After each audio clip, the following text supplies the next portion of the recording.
Most of the time என் வீட்டுக்காருக்கு leave டைமில் காலையில் பிரேக்ஃபாஸ்ட் பார்த்திங்கன்னா கீமா பரோட்டா தாங்க இருக்கும். கடையிலேருந்து வாங்கிட்டு வந்துடுவார்.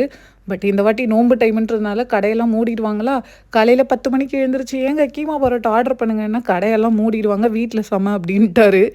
அதோட தோசை மாவுலாம் எதுவும் இல்லையா, அதனால சில்லி பன் மாதிரி பண்ணி கொடுத்துட்டேன். மதியானம் லஞ்ச் பார்த்திங்கன்னா சிக்கன் 65 இல்லை, சிக்கன் பக்கோடா 65 தான் போடுறதுக்கு செஞ்சேன். ஆனால் சிக்கன் பக்கோடாவாக மாறிடுச்சு.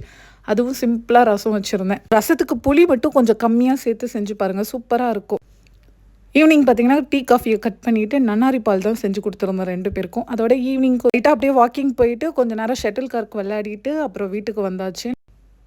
நைட்டு என் வீட்டுக்காரன் நல்லா படுத்து தூங்கிட்டாருங்க. நானும் என் பொண்ணு கொட்ட கொட்ட முழிச்சிட்டு இருந்தோம். என்னம்மா அப்படின்னா, அம்மா பசிக்கிற மாதிரி இருக்குது மறுபடியும் அப்படின்னோடனே, சரிவா நம்ம 2 பேரும் சூப்பராக மேகி செஞ்சு நம்ம 2 பேர் மட்டும் சாப்பிடுவோம், அப்பாவை எழுப்ப வேணான்ட்டு சிப்புன்னு சத்தம் போடாமல் மேகி சாப்பிட்டுட்டு நானும் என் பொண்ணும் வைப் பண்ணிக்கிட்டு இருந்தோம். என் பொண்ணு எப்படி டான்ஸ் ஆடுறாங்க பாருங்கள்.